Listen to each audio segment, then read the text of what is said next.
And welcome to Reliving My Youth. My name is Noel Fogelman. My guest this week is actor Mark Kiely. Probably best known Mark for portraying Gil Meyers on Beverly Hills 90210. He was an English teacher as well as the school newspaper's faculty advisor.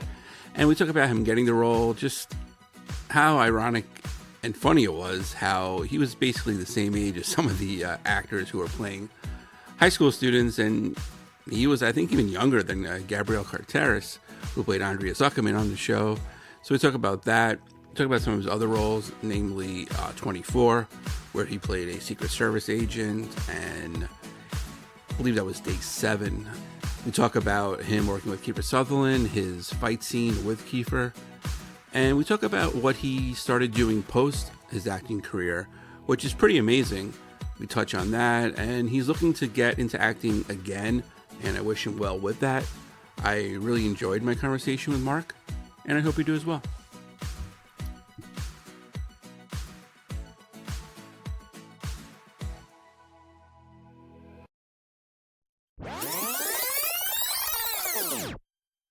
You know, how we connect or what we do, and actors would always want to, well, for my own self, people are fans, or people that watch, people that appreciate it, you know, you try to respect and give insight or enjoy that, right? But some people have the wrong mojo, they have the wrong vibe coming out, you know. Absolutely. I remember a story with Emmett Walsh. I don't know if you remember him. He was a great actor. He was a great actor.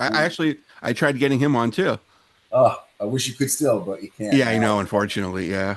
Dude was such a character, really good actor. Yeah. Character. And I was younger, I was in LA, and I met him several times. And one time we were talking because when I was younger, and people would come up to you, sometimes they'd be like, "Oh, you know, hey man, I know you. You're an actor," and you're like, "Yeah." And they're like, "What were you in? What were you in?" Right. What do you mean? Well, I know you, but I don't know what movies were you in. And I never knew how to answer that because you just felt like, "What are you doing?" Yeah. And I was with Emmett Walsh, and we were talking. I said, "Emmett, what do you do, man? You've been doing so many movies all your life. What do you do?" This moment comes up, and I don't want to disrespect the people that are asking, but it's awkward usually. And he, without saying a word, he goes, "This is what I do." And he reaches into his pocket, and he pulls out what looks like, you know, a folded piece of paper. Right. And then he hits it and unrolls it. And dude, this thing was about 5 feet long, and it lists all his movies. Right. He goes, "I just push this out there and say, which one did you see?" Oh, that's amazing. Yeah. Dude, I can't do that. Right. Mine's only 2 pages. Yeah. You know, yours is, 5. Yeah. But I love that he found a funny way. Yeah. To not disrespect anybody and yeah. You know, that's like the original IMDb right there, you know, the physical copy. Right. He carried it in his pocket. Yeah. Right. Like I have some actors like tell me, you know, exactly the same thing. They come up to you. "How do I know you?" I say, "Oh yeah, you were in this movie or show." And it wasn't the same show that, you know, they were in at all. But the actor would go along with it. You know, because it was like, why not? You know, I'm having fun with it. It's like, oh yeah, you know, totally. Well, I'm an Irish American, right? You know, brown hairish, blue eyes. Yeah. And there was a time I was working a lot with Stephen Bochco, a lot of his series. Yeah. And at the same time, coming up, you know, a year or two older, or a year or two younger, about the same age. There's about 6 guys out there. I could list them, but right. It would be funny. So sometimes I'd defer and go, "Oh, you know, it's probably, you know, they're thinking of somebody else." Yeah. And one of them, I think it was John Tenn. He's like, I was working with him at the time. He's like, "Damn it, Mark." I said, "What?" He goes, "My mother's watching the show and going, I didn't see, why are you in the wheelchair? What are you doing there? I don't understand why you're in the wheelchair." He's like, "That's not me, Mom." He was good about it. You know? Yeah. So it happens both ways. Yeah, totally. Yeah, totally. So you still in Rhode Island?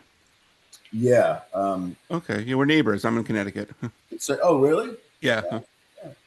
Close by. We did, you know, I like Connecticut. It's nice. Drive fast, though, man. I scoot down to New York, and once I hit Connecticut, man, everybody's 90 miles an hour. It's a drive-through state, you know. I've been here, wow, how long? Over 25 years now. Originally from New York City, but yeah. You're a New Yorker, right? Yeah. Yeah, we bounced on a little bit in Connecticut, and then we found where we are now, where we've raised our family. So it's That's nice. You have a yeah, couple kids, two, yeah. I three. got 3 kids. I got one in college, entering his senior year. Middle one Okay. is finishing up her freshman year in high school, and then my third one is finishing up his kindergarten year. So Well, I there got you a go. nice spread. Yeah, You got a big spread, buddy. You got yeah. everybody. We don't want to be empty nesters, apparently. You know. Apparently, yeah, Yeah. yeah. But Right. I will tell you, when it comes, it's come for me. Yeah. And when you're a parent, you're grinding, you're doing your Yeah. thing, you're handling everything, and as a guy, you're handling all these things, and you're Right. just grinding. Yeah. It's all good, but it's a grind. Um, but when they're out and they have Yeah. jobs, they're taking care Yeah. of themselves, and they're good. My boys, so they're good men, Yeah. and you suddenly go, ooh, the house is empty. It's just me and my wife and the Yeah. dog. Man, you got this different kind of freedom, and it's like a little secret. Like it's kind of like you made the end of the race, and you're like, oh, this is really good. Let's just enjoy it. Yeah. Exactly. Yeah. I hope I remember what that's like when I get there, because I'm gonna be kind of older when my youngest one finally gets out of the house. Yeah, you'll handle it. You'll handle it, Yeah. man. Yeah. Because I joked to my wife. I was like, when we go to his what's called fresh or high school graduation, which was like 13 years from now, we could be grandparents. And she looked at me and is like, "Go fuck yourself." I'm like, "Well, you know what? It's the truth. We gotta have some fun with it. There you go, man. She's on the train too. She's gonna Yeah, get there. yeah, exactly. Yeah, she was. She fought hard for the third one. I was like, I'm happy with two, but Yeah, she yeah. broke me down. I said no 3 times, man. Yeah, right. Yeah, because it was so hard because she she miscarried 3 times with my daughter, That's and yeah, and it was emotionally hard, dude. yeah, and we were all nervous about it, and plus, Yeah. twins runs in the family, and it's like I don't want to have twins, because one of the miscarriages was twins too, and I'm like, Wow. oh God, it's like I just can't deal with it. Plus financially, like we couldn't take care of one kid. How are we gonna take care of three? You know, Yeah, That's man. super Yeah. expensive. Super expensive and effort and yeah, Yeah, it's a lot. But yeah, going through that with your wife and being good to her, that's a tough one. yeah. Uh, uh, Actors are empathetic and women especially. I'm pro women Oh and yeah, absolutely. Yeah, those are hard moments to carry and it many was. yeah, Yeah, it was rough. I felt bad. yeah, But yeah. yeah, It's no, not she your fault. It's paddled not through it. your fault. Yeah. Yeah, Well, I'm glad you got 3 and the spread. I have a few friends with those big spreads, and I yeah, tease them in a good way, going, "Hang in there, man.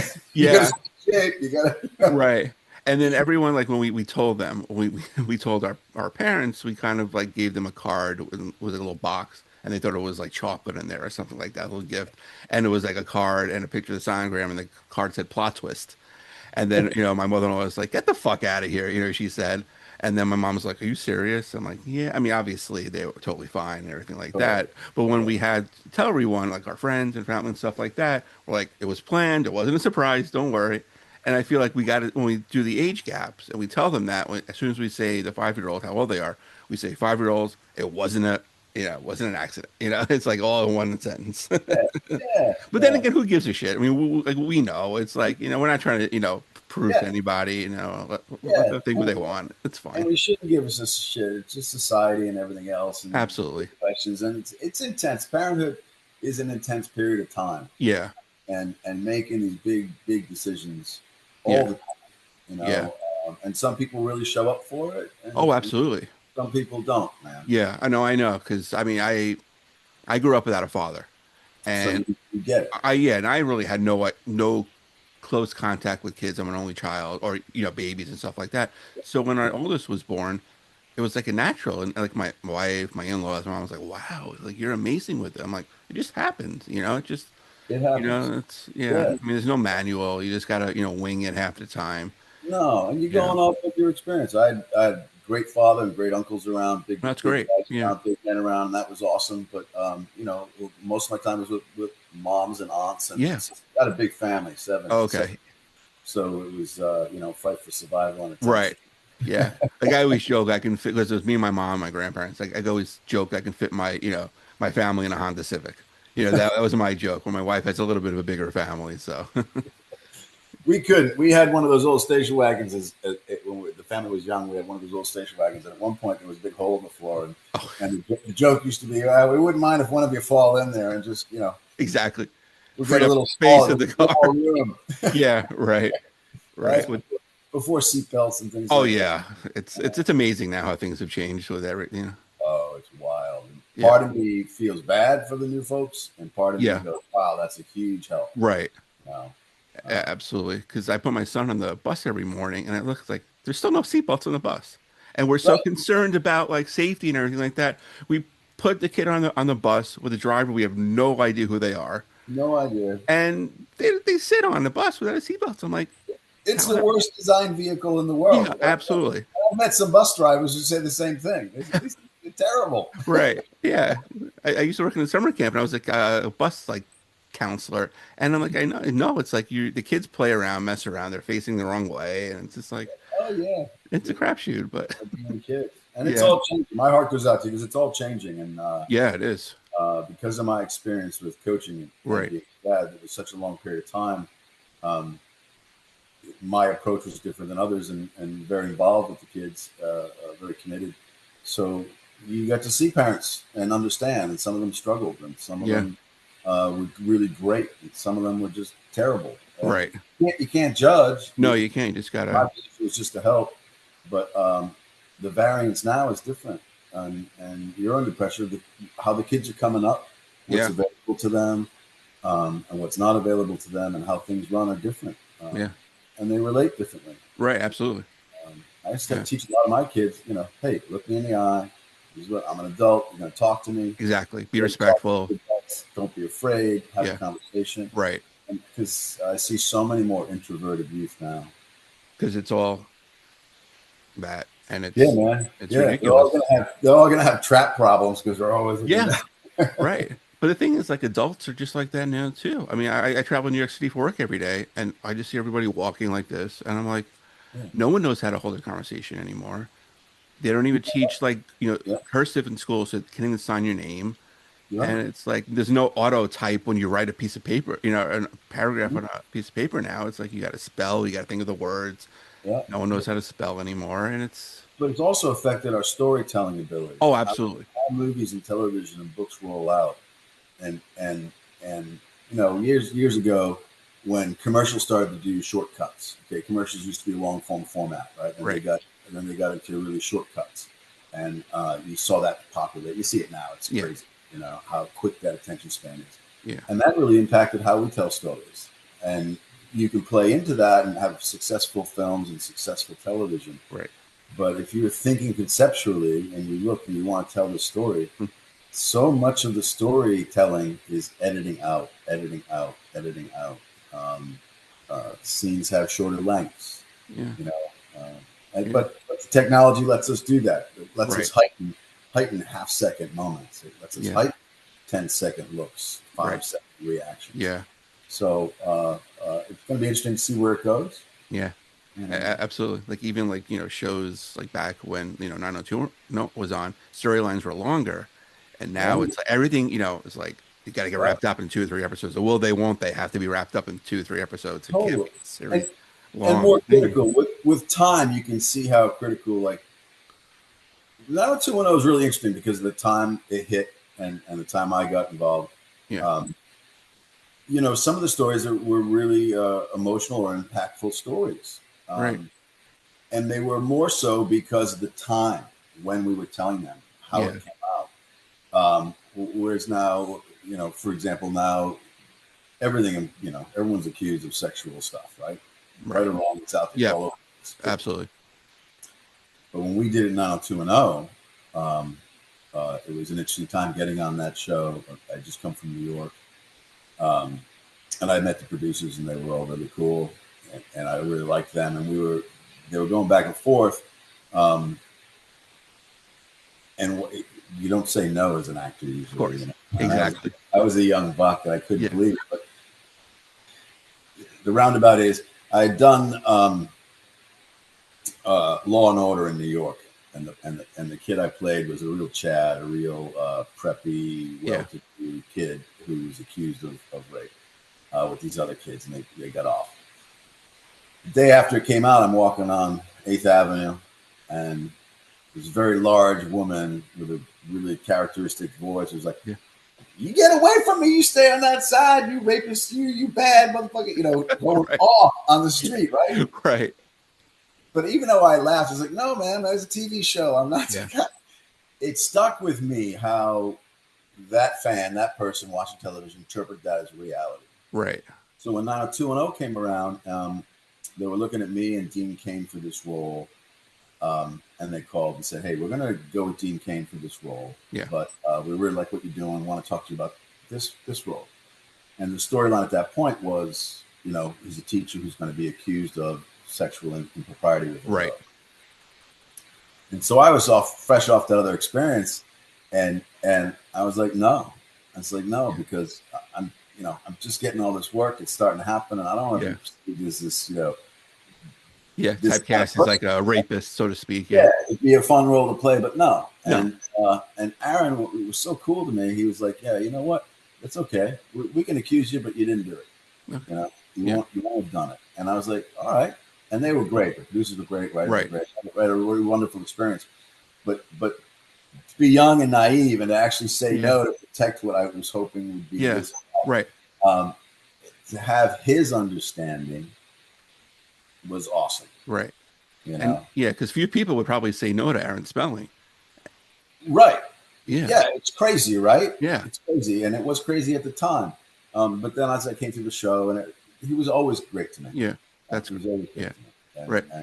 It taught me a lesson, because you never want to say no, man. As an actor, right. Because you don't know how that magic comes together. Some projects read bad, some read great. But it's that actor, writer, director, when they're together, when that little triptych, it's going on, it can just blossom into something perfect. If you believe in the story. Yeah. Now, do you think, like, if that storyline happened today, do you feel, because everyone who gets accused for, something like that, they're guilty right off the bat. You got to prove they're innocent, not prove the guilt. And, your character was proved innocent. Do you feel like you would have gotten your job back in a show like today? I think that, it's so polarized today, and those events are wrong. We both know that. Yeah. Right? Those events are wrong. Of course. How it has to work out in court or whatever. But I think back then it was more impactful because there weren't as many stories out about that. It was hidden or not known, or people weren't vilified immediately. And some are vilified correctly, and some are vilified incorrectly. But you don't know until the court case has been resolved, and you never know the details. But things are so sensational today, and I don't like that stuff anyway. No, of course, I'm pro women. Women are awesome. You watch a woman in childbirth, you're like, you better be on board. Exactly. They're stronger than I am. Totally. But that's what's interesting about now in this time now.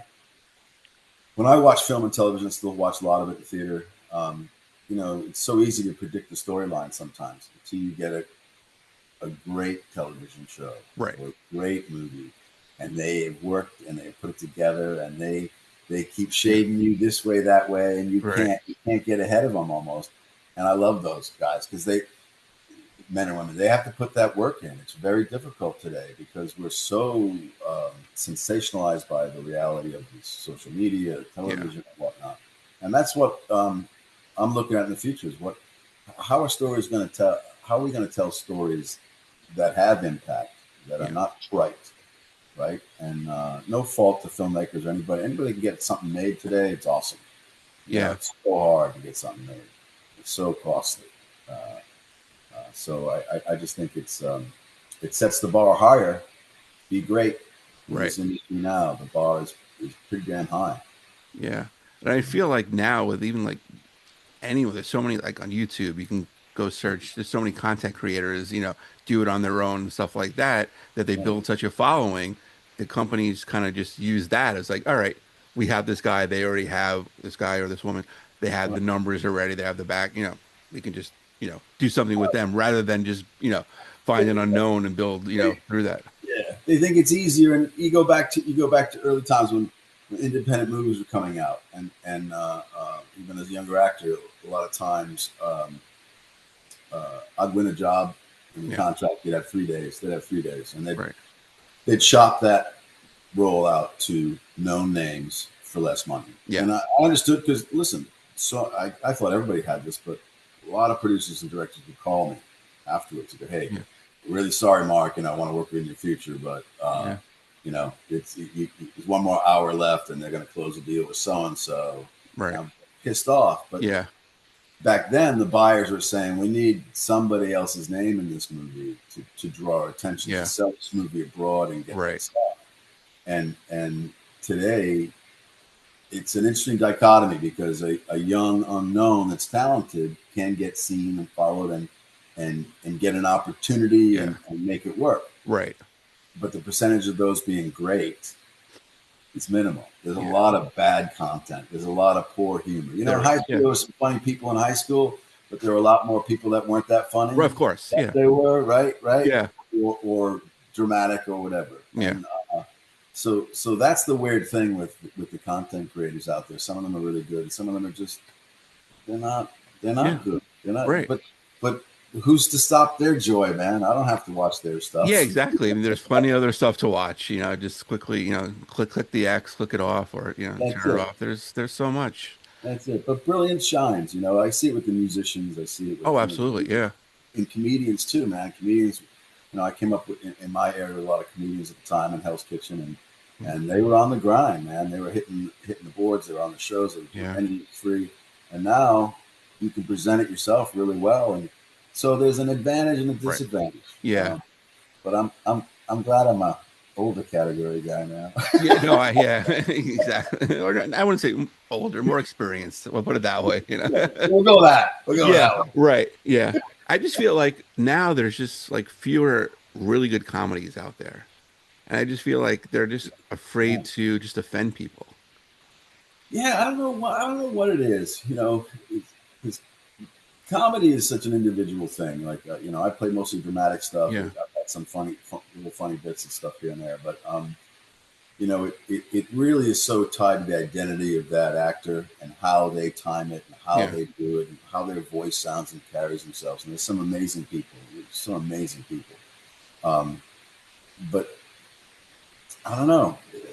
The standard's a little less sometimes. And you know, but it's also what's going to make you laugh may not make me laugh. Right. And vice versa, right?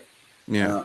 And it's the same with the drama. Sometimes it's overplayed. And we went through this whole period of subtlety in film and television. It's getting so subtle, and even in commercials, it's getting so dry. It's getting so everything's in a close-up. You know, you don't have to be able to project your voice. Right. You don't have to project your energy. Yeah. You're almost asleep, and I call it underwater. You're almost underwater just to hang in this slow, quiet thing, which works.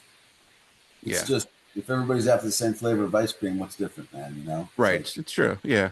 Absolutely. Anybody eyebrow raises and it's overreacting, you know. Exactly. Yeah, totally. Yeah. So the reason why I wanted to reach out to you because I'm doing like a rewatch of 24.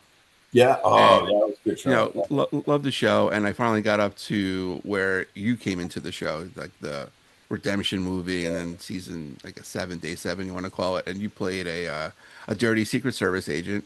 And it was that show always made me laugh. As dramatic and as well written as was. A counter-terrorist unit or FBI that has so many moles in it, or the Secret Service. I mean, it's laughable. It's really funny, but it's dramatic. And how much fun was that show for you doing it? It was great. You know, I got really good experience, and at the time, you know, that was a new format, right? 24 hours. That was cool to me. Yeah. And the producers, directors, the staff, the crew.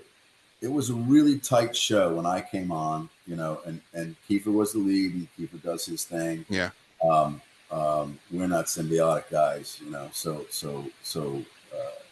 my experience in that show was terrific all the way around. Working with Kiefer, he's a talented guy. He had a different focus, and he had different pressures. Right. I'm not holding him against him because he has different pressures. He's the lead, the guy.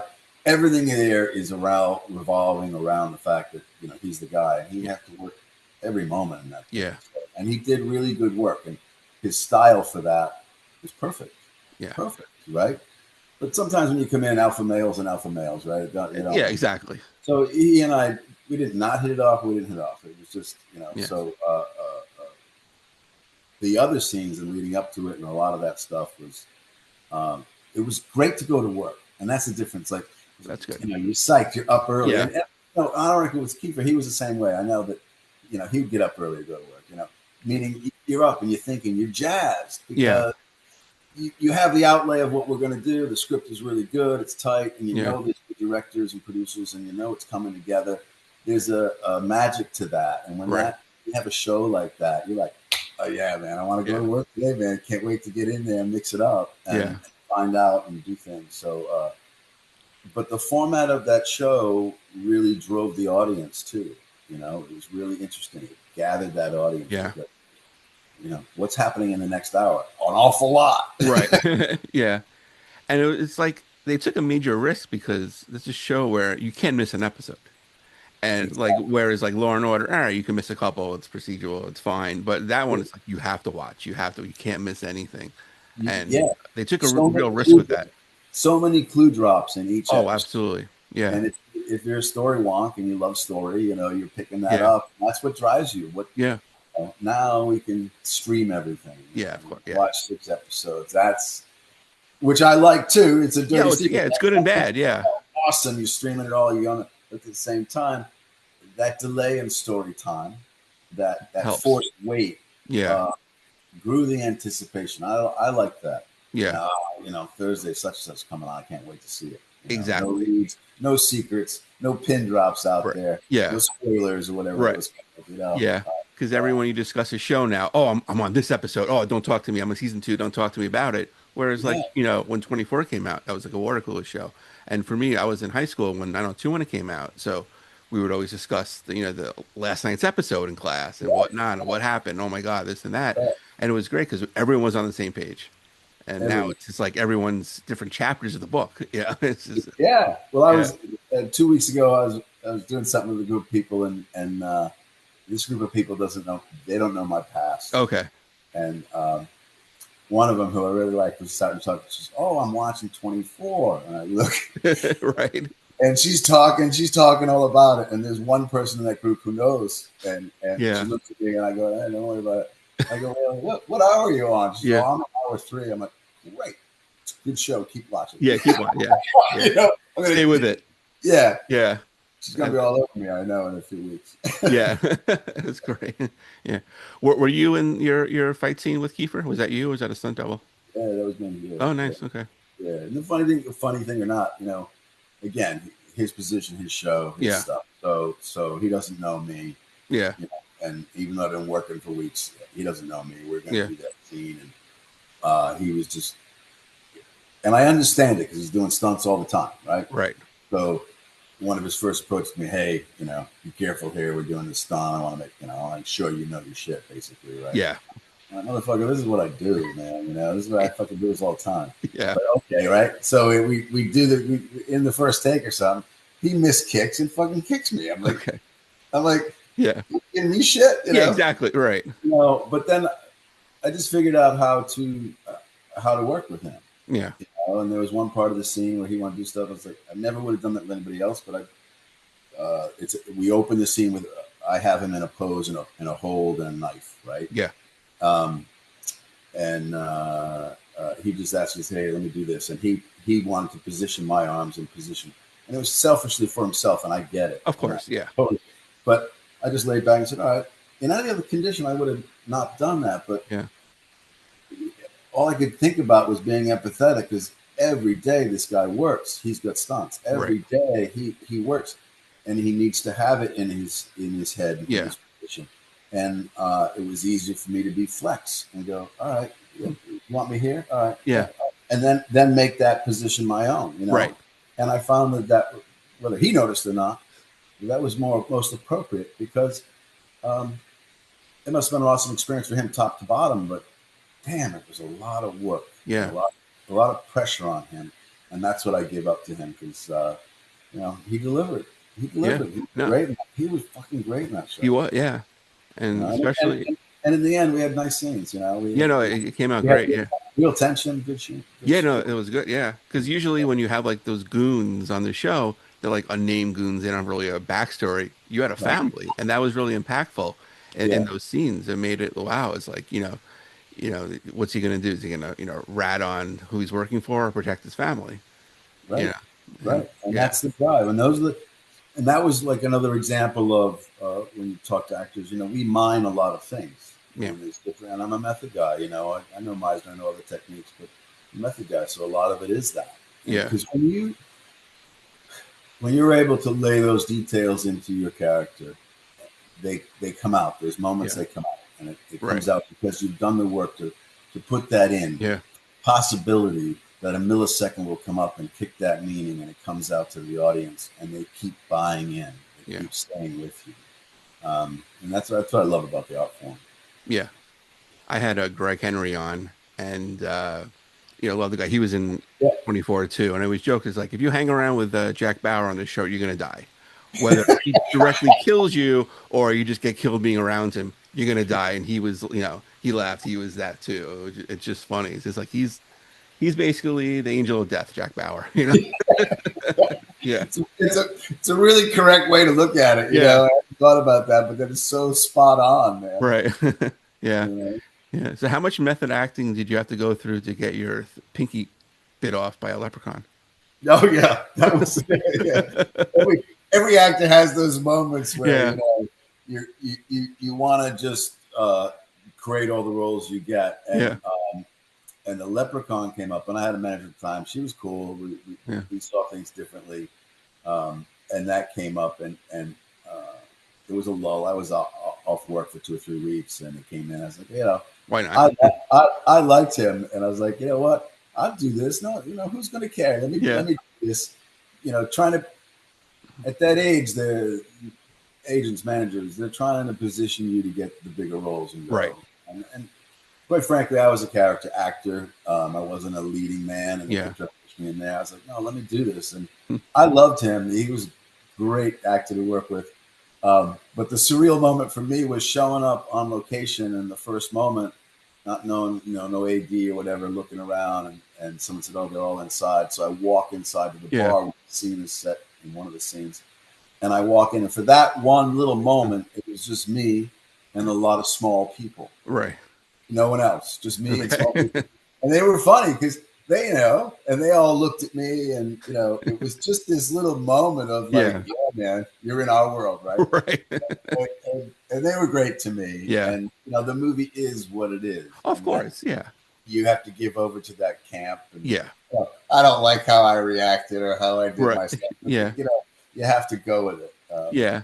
Right. Yeah. I mean, you're not going in knowing you're making Gone with the Wind or The Godfather. So you got to roll with it. Yeah. Right. Yeah. It's a bit part, Yeah. And I did some of those. Another one with the James Dean story.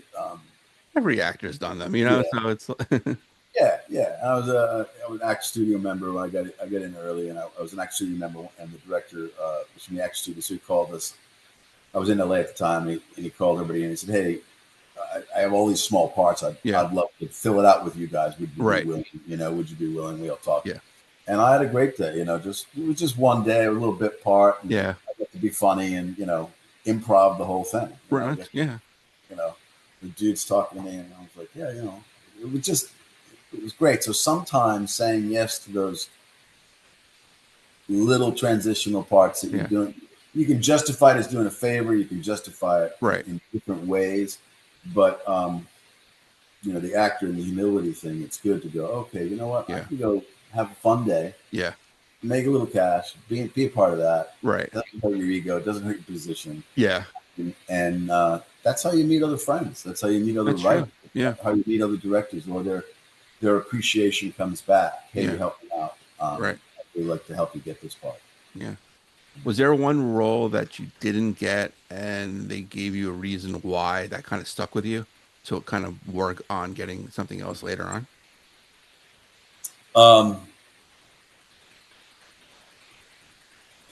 Well, there was a compliment in one role that I really wanted, and they were just like, you're too powerful. And at that time, I could bring my energy presence up and whatnot. And I was like, oh, that fed my ego. That was a good way to shine. Yeah. But I think the hardest part for me was that there were television shows and movies. I'd done a pilot and others coming up, and I just had so many series of deals where I won the job and did the work, Yeah. and then they negotiated it out to higher profile but lesser quality actors. Gotcha. It started to hurt to the point where directors would call afterwards and I'd be like, I don't want to fucking talk to him, man. Right. What are we going to talk about? You're going to tell Yeah. me I'm this and I'm that, but I'm not getting the gig. So what does it matter? Yeah, because I got to feed my family. Right. I got to pay for the house. Yeah. I'm here. I'm in LA. Right. You got to meet X just to have a house, 2 cars, and support the kids. So that adds pressure, and I had seen numerous older actors in me try to win jobs when they were under that pressure. Okay.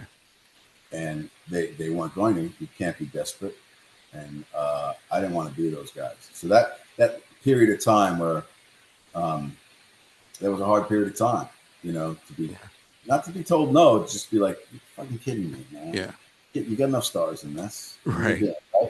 And then it flips around, and Shadyac and Carrie hired me for his movie, and that was awesome, you know, and that was great because they had tons of supporting actors that got cut out of that movie, and they're little bits. We had a long production time and great time.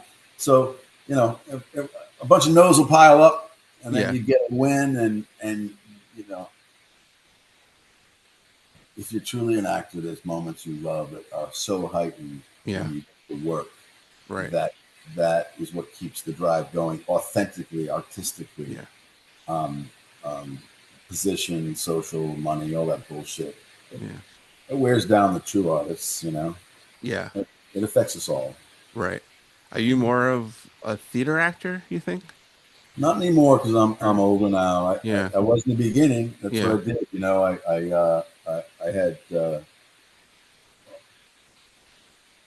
I had to make a deal. I got brought to New York to do Platoon, to audition for Platoon, and I ran along that for a little while, and I was so psyched. I was like 17, and in the end, it didn't work. I didn't get the job. Yeah. So it was told to me that you go to college, you can go. Okay. Go to college. So I went to college of Massachusetts, and I was 18, 19, and nobody else, all these theater schools, but I started working in Boston. Okay. Got Bostonians, the movie, and all these commercials and stuff. Right. Like that was it practically. But how do I sum that up? It just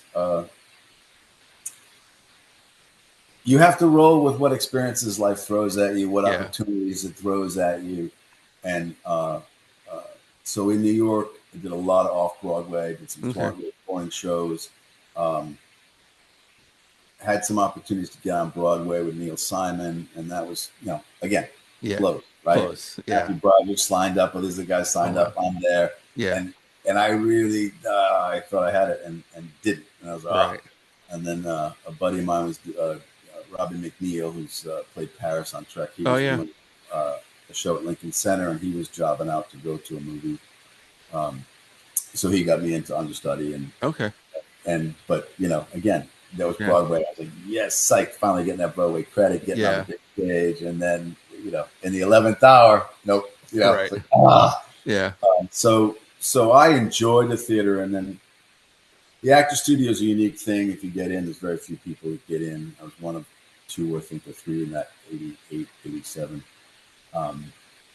But I did a lot of theater workshop in that studio with those other actors, which was seminal because there were some brilliant actors that you never heard of or never seen. And then other times, you got Chris Walken mediating, you got Al Pacino mediating. One of the first times I was there as a member, I was watching a scene. It was so funny. I couldn't help myself. And I slapped the guy in front of me on the back. Right. I slapped him. I'm like, oh, that's fucking. And Harvey Keitel turns around. I'm like, what? You hit me? I go, oh, Harvey, I didn't hit you, man. I just couldn't. That was funny, But that was a very formative time for me because people were trying to say, hey, Yale, Juilliard, or study Meisner because television, quick. Right. but I have that approach. I have the approach where I'm looking for the emotional end of the role. And if I can't find it, I'm going to take an exterior, shoes, hat, coats, makeup, whatever, to get in and find it. And then eventually they marry together. But I love the pre-work. I love the grounding. You know, how do you play a heroin addict without doing heroin? You know? That's So that kind of stuff. Yeah. And actors always say that they like the instant gratification. They know whether their performance was good or bad. They don't have to wait months, to find out whether it was good. They know right away. Yeah. Whether or and not I always admired that, there was a period of time where I always admired a lot of the male and females that I knew that they were able to state truthfully or not that, they don't watch their stuff. Yeah. They got to go in and have the experience because, even when I was doing Robert Duvall, he was older, I was working with him, and he was on the phone in between each thing, just lining up the next gig. And so they get to live that lifestyle of 3, 6, 9 months, 1 month off. Yeah. And you can do that. But, and that's magical. But when you go and you have all those good vibes and it works, you're psyched. Yeah. But there's editing that can enhance it, and there's editing that can cut it away. That's true. Yeah. Storytelling and story points, and the hierarchy of the story where you're going to go. Yeah. You always want to be, in the top 5 on the call sheet, but what survives is outside of your control. Right. And I think as I matured into a man, that became a little harder. Yeah. Because it's like, wow, you lose that control. Right. And the choice to write and to step up and direct is a different commitment altogether. Yeah. And writing really puts it out there who you are. Yeah. And what you believe and what you think. And acting, you can experience all those things and bring that. Yeah. But in the end, you're able to say, well, I brought that to life, but that may not be my point of view. Right. I played a lot of assholes, right? Yeah.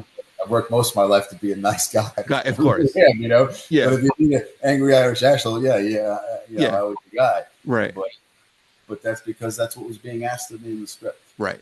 I remember Castor saying that. Yeah, if I need an angry, mean guy, I'll call Kiely. But I was like, well, that's what you called me in for, dude. You never called me in for a happy camper. Let's sit down, have tea and shit, and so right.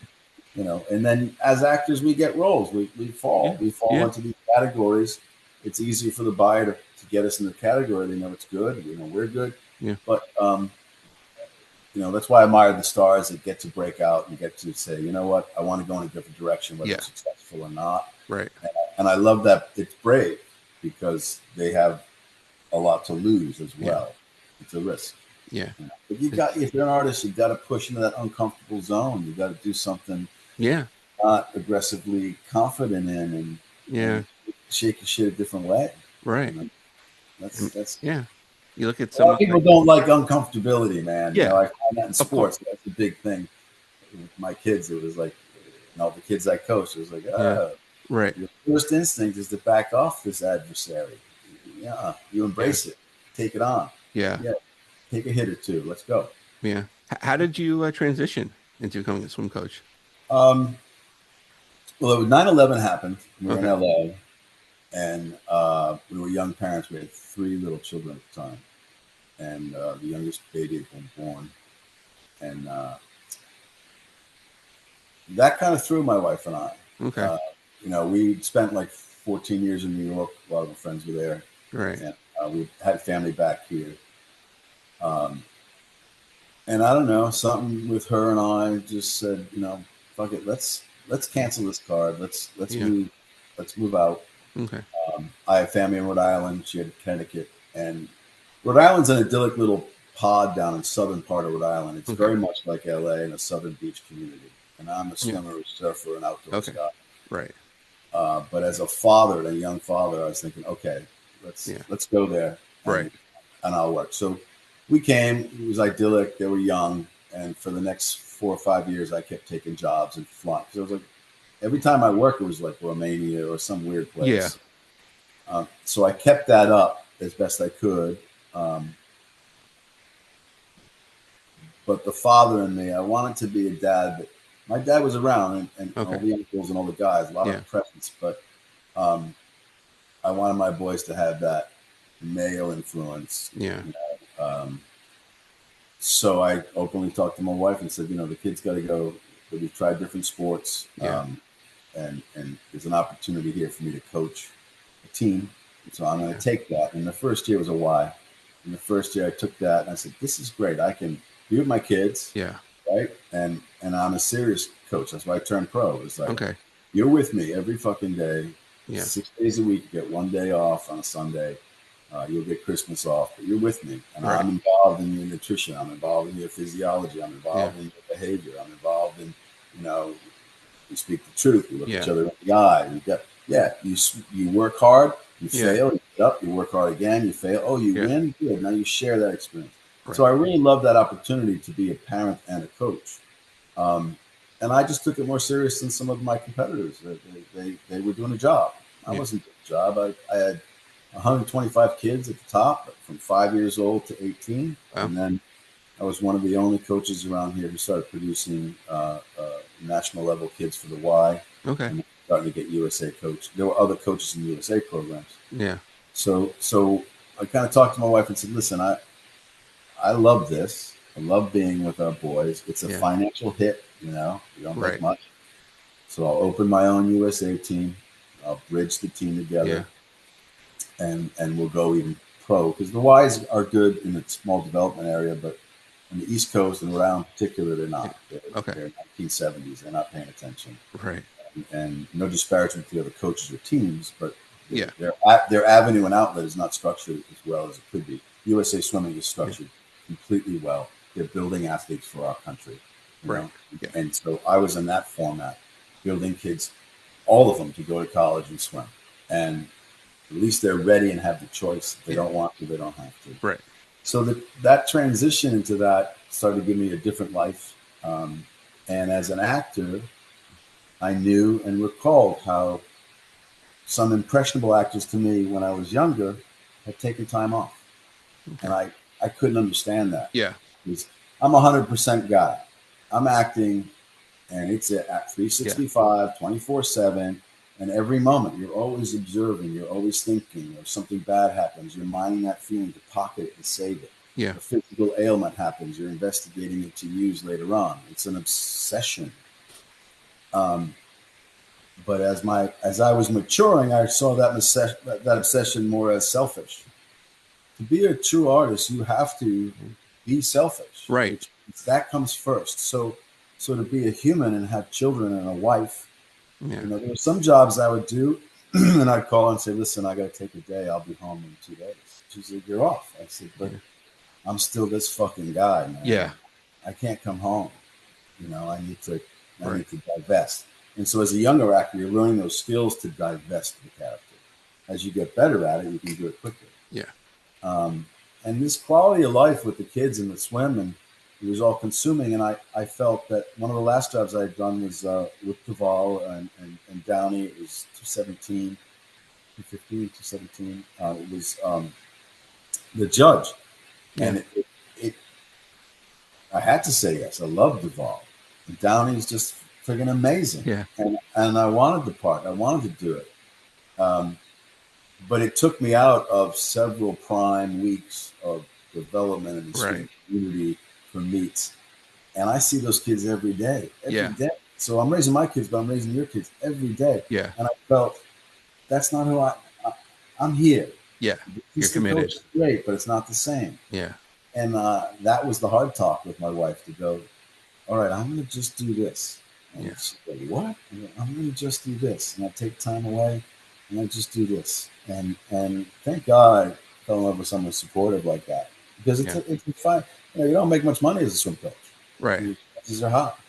But I think that transition had to do more with me maturing as a man, and to control that environment. And everything we do in jobs adds up. So creative expression as an actor and those life experiences still come together. So I was able to use some of those skills in that team environment, create an environment, create a mission, teach kids how to act, draw them out. I remember the little kid I had, he was just this little wafy, little shy kid. Yeah. You're going to be a stud, dude. You're going to be a stud. You hang in there. You'll be a stud. Yeah. And then, 19, I see him. He's built like a monster, right? Right. He's got 2 girls from college with him. And I'm like, everybody. I told you. Yeah. It's tough. No, he's confident. Right. And I don't know how it sounds, but to me, that was so rewarding. So rewarding to be impactful to my own children and to those other swimmers, to assist parents that maybe didn't have those skills, right. to challenge everybody and make them better. Yeah. And that's something that comes from acting, because, you don't come from where I come from and be born where I was born and go, I'm going to be on TV. I'm going to go to the movies. I'm going to be on magazines and shit like that. You don't do that unless you can totally twist your brain to believe that I'm good enough to go do that. Right. Because you get a lot of no's, you get a lot of shit, and you have to go, well, all right, that's how you feel today, but I'll be back tomorrow. Exactly. You got to be resilient. That's the thing. Yeah, resilience. Yeah, which I don't see a lot of today, but you got to be resilient. But it gave me an opportunity. We're actors. We're human like everybody else, but we have such polarizing observations and definitions and carry weight of things that it really, for me in my life, I started to go, wait a minute. Selfish is here and it's great for me, but it's not great for the people I love. And can I move into a selfless place? And so while all this giving of coaching was amazing and energetic and tiring, it's giving and it's selfless. And I needed those years to impact who I am as a human being. And I'm continuing to carry that forward and always finding, how can I be of service? How can I be of help? How can I have a purpose in what I'm doing? That's because acting's purpose was always self-satisfying, which I love, but there's something human and dynamic about helping someone else and really connecting with someone else in life. And I remember there was a great acting teacher I had with someone else saying, you're so young, you got to leave, you got to go, you got to go get laid and drink and live, steaks, and then come back, because you don't have anything underneath your soul here to project. Right. And that's what I loved about the old character actors. They had, they could look at you and they could just bring their eyes up and drop one little word, and they had a friggin' history of experience. And that, Anthony Hopkins, a history of experience. We got to work together. I loved him. And he was cool. And I have a polarizing moment that was fulfilling for me in the scene where, he does something that he's always done, but he does it so well, where he reacts to my words and he takes them in and he tilts his head and he drops his line out, which is kind of an agreement, like, it's that. But, it's the smallest little moment and it's the epic moment. Right. If and it carries in the film, but for me, it's, 4 feet away. And he was such a great guy. He and Alec, all of them were great guys to me. That always stuck with me. So as I matured as a man, I've had a little more distance from the art and trying to decide, what's next. Been a few calls, a few inquiries, a few friends, and then some producers I know, but none of it's been good enough, big enough, financial enough for me to stop this. I've just stopped the team. I made that decision. I carried it for 5 years after the kids got out. Two of my boys went to D1 swimming, swam for UDel. Oh, wow. University of Delaware. They did extremely well. And then I coached some other kids privately for a little bit that were high ends. But I've stopped that. And I'm just kind of hanging low and living my little life here. And it's the opposite of wealth. Wealth is expansion. It doesn't mean I'm not, when you're wealthy, you're trying to expand things, buy more houses and do things. I'm a constrictor. Like, I kept trying to make my life smaller. Small little Rhode Island, small little house. Kids, exactly. And that was, for me, I love that existence. And I just don't know what I will pursue next as far as story or say yes to or try to see. So I don't think it'll be staged, because I just feel like that would have to be my own show, my own one-man show. And I don't know if I want to make that part commitment. Right. And film and television just depends on really, as these little things play out, we'll see. We'll see. I want to say yes to something, but I don't know. It has to really connect with draw you, me in story-wise and character-wise. Yeah. And it's not arrogance. It's just how I exist now and how I respect how I exist. That it'd be great to work on a TV show or movie right now if I believed in it and wanted it. Right. And I'm not in the position now that I get to pick and choose. I field calls. I chase a few things. Right. Be honest and go, hey, we'll see. Yeah. And plus, your kids are older, so that that makes it a little bit easier, I can imagine. To it makes it easier to do. And it's a funny phase because the kids protect them. They know, but don't know the details. And now they're young men, and they're a little curious. So 2 weeks ago, we were out, and someone mentioned that I had been on Time magazine on the cover. Okay. And the boys, I wasn't there, and the boys were all going, we're talking about Time. Time magazine cover. Right. Where is that? We've never seen that. Yeah. And so I had to find it and pull it out. But when I was like, I don't know, 20 or so, Time magazine did an editorial with a black model and myself, a white American model, and they put them on the cover side by side because they were producing a series on racial conflicts. Okay. It's an editorial. It wasn't Mark Kiely on the cover. Yeah. It just you were playing a role. They needed some model gig. I got a model gig. I'm not a model, but I was like, somebody hired me. I was like, sweet. So when it came out, I didn't even really realize what it was. I just thought it was a picture made of whatever, a couple $100.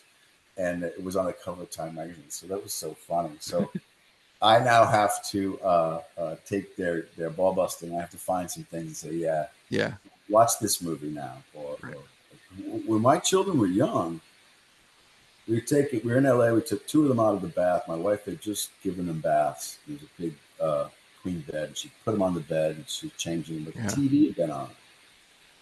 And I came in and the TV's on, and Fallen Angels was an old TV show. Fallen Angels was on, and I played a part. And in this particular scene that happened to come up, I was very injured. I was dying. Yeah. And my oldest boy was 3. She's trying to put the diaper on, and he starts crying, and she doesn't know what. He's pointing to the TV. It's 3. And I realized, the TV's on, and the scene's on, and I'm in it, and I'm dying. And this little hero is looking at. I'm going, no, dude, I'm right here. I'm right here. Yeah. It's not real. He doesn't know. No, of course. Yeah. So that impression stuck with me, so that they knew I was an actor. They knew what I did, but I didn't have them play into that or know that much. When they're a little older, I took them to a couple movie sets. Right. When we weren't shooting. Yeah. They kind of played it down. So now I have this whole, like, they're on me. They can find my stuff. They can, or they'll call and say, okay, I watched this thing. I didn't know, blah, blah, blah. Right. But I can be joyful about it now. I'm not like a young actor or not like a young dad going, well, I don't want you to see me doing this. Exactly. Because, it's rough. Yeah. Yeah. If it's your dad, and he's a real fucking asshole. Exactly. And he's hurting somebody doing something. Do you really want your kid to see that? Yeah. Maybe if they're being bad, you go, hey, Luke, I can pull this out anytime, I can take a walk down the hall and come back as him. Right. You're not going to be very happy. Yeah. Pick up your room. Yeah. Yeah. Yeah. Was it kind of funny that you were basically the same age as half the kids on 90210? Yeah. It's funny. I was able to grow the beard out, just for that, right? To make you look a little bit older. Yeah. And they were all good to me. And in post, think about it, they were very welcoming for one of the earlier stages of a young ensemble being together. Yeah. And managing that hype that was very, very new to that. And it was hype. It was big. But it was really funny to be like, it was just funny. It was funny. And they were playing, they played it young. They looked young. They brought that energy to it, and I had to go the other way. Yeah. but yeah, it was a really a little bizarre reality, Yeah. amongst, when we're outside the trailers having cigarettes or something. Yeah. Right. Because I think Gabrielle might have been even older than you, right? Yeah, we're really close there. Yeah. We're really close there. And she was wonderful, and still is. Yeah. To see what she's done with SAG, and to see Yeah, what absolutely. she's done outside. She's, Yeah. such a quality human being, and she was great because, she was willing to rehearse. Yeah. Hey, let's work on that. Let's do Right. that. Let's get Yeah. better. Let's do this. And I love that about her. Yeah. And I would never fault any of them. Dylan was an awesome guy too, and Brian always had good energy. Yeah. And the girls were the girls. But dude, again, in that environment and what they were in, I mean, we come out of the trailers doing shoots, and there's hundreds of people on the sets, all around. Right. And they handled it. They kind of set the tone of how do you do that. Yeah. I'm sure they were very lucky that social media and like phones weren't around back then, though. I think so. I think so, and you and I can both say that too. But the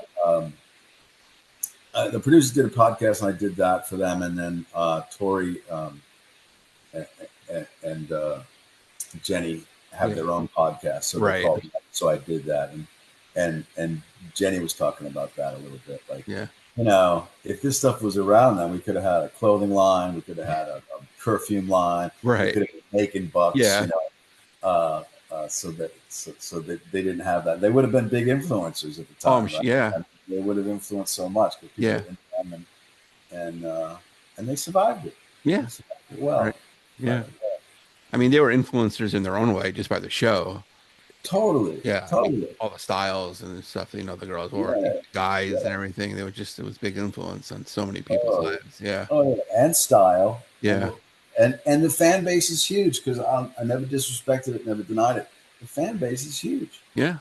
And then for a minute or two, when they relaunched it again, it was like the fan base was, of a certain age. And then all of a sudden, a decade or a decade and a half later, the fan base again blossoms with the same target age. Yeah. Right. But it's like, wait a minute, the mother's a fan, but now the daughter's a fan. Exactly. And that fascinated me, but it showed the impact that that show had at that time. Because again, timing is everything in some of these shows. When they're delivered, how they're delivered, what's going on in the country. Right. And no one can that's the magic, because no one can predict that. No, it just happens organically, Yeah. The producers had good timing, the writers had a good story. The directors came in and shaded it and filmed it a certain way that was right at the time. That's why we go back and look at old things sometimes and they hold up. Yeah. Or they don't, Yeah. And this still holds up. Even the stories hold up. And and they try to recreate it. Sometimes it doesn't work. Sometimes it does. And but they always go back to the source material. Right.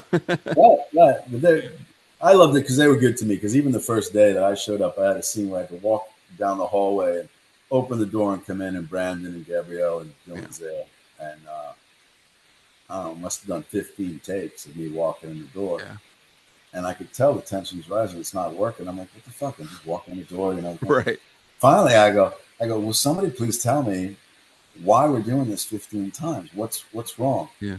Like, you're overlapping when you're stepping on someone's lines. Brandon comes in with his response, and you're stepping on his lines. Okay. Well, that's easy. Just tell me. Yeah, I'll stop. It's like my fifth television show, man. I know what I'm doing, right? So then I was able to tighten that up. But as an adult, I look back now and laugh and go, how funny it was. Yeah. I was a theater guy, and you were learning television. You were learning to be smaller. You were learning to be intense and listen and not step on someone's line. Right. Yeah. Totally. Yeah. I don't want to take too much more of your time. I got one more thing. You mentioned, Robert McNeil before, and you did an episode of Voyager. Yeah. I'm sure you were grateful that you didn't have to be an alien to sit in the chair for hours being in makeup. But was that a fun experience, or were you a Star Trek fan growing up? That was, because, Rob McNeil's a great guy, and really great actor. He's a very successful director. Yes. And producer, and, he's got his Alien series in the last year or two that he's been doing really great stuff. Talented guy. So it was super to be sort of involved in his world, because Robbie and I would hang out sometimes and do a lot. Our wives were friendly, the kids were friendly. And I even a couple of times, you know, we were into filmmaking, so we would Yeah. grab Super 8s, and I went to a couple of conventions with him Okay. to shoot some Super 8 stuff for him, Yeah. and it was kind of his preliminary going into director, getting stuff done. So Yeah. I'd help, and it showed me that world, and that world's a fascinating world if you respect it, and the Right. fan base, and No question. Yeah. the commitment, and the stories, and the history, and but as an actor, it was wild to go in and have to say these words in a very different format and a different, you know, I remember standing so straight all the time, Yeah. and doing these kind of words, and I had a great time because that crew knew how to hang, they knew how to deliver, they had it down, Right. and the fan base, like a lot of the fan base follow that stuff, you know. Oh yeah, totally. Yeah. A lot of those fans were the ones that were writing for headshots and signatures and 90210 and those things, and you wouldn't think it, but I got a lot of that stuff, a lot of that attention. So I did what I could, you know. Right. Yeah. Say yes where I could handle it, and Yeah. no where I couldn't. Yeah. Absolutely. Yeah. But yeah, that, and those storylines are just, there's such history there with Star Trek. Yeah. And a real fan knows all this stuff. Yeah. You know? And it's and that was a fun set to be on too, because it's so extreme. Right. Reality, right? Yeah. How the doors whoosh. Yeah. Yeah. They're just pulling them. Right. Yeah. You know? Yeah. And up close, that makeup's pretty harsh when you see some of the guys. That, I'm sure. Yeah. I was so thankful that I wasn't going to be in one of those 6-hour, 3-hour chairs. Yeah. No one knows who you are, anyways. Right. Yeah. Exactly. You just put on the uniform and you're good to go. Right. A little blush on there, and that's it. Yeah. Right. Yeah. Yeah. But Mark, I really appreciate your time today. This was fantastic. Like I said, thank you so much for agreeing to this. And best of luck, whatever you decide going forward. Dude, man, you're an easy guy to talk to. You make it great. And like I said, I liked how you handle all the other people. You're doing great. And so keep doing it. It's awesome. I appreciate it. Thanks for having me.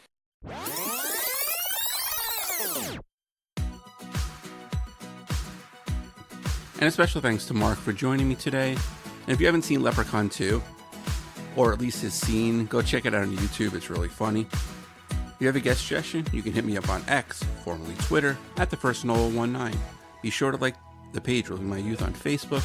You can go to iTunes, check out all the past episodes we've had. While you're there, please rate and review the show. I would really appreciate it. If you don't have iTunes, not a problem. The show's on SoundCloud, Spotify, Podbean, Amazon Music, YouTube, basically wherever you can find a podcast. A new episode will come out soon. Stay safe, everybody. We'll see you then.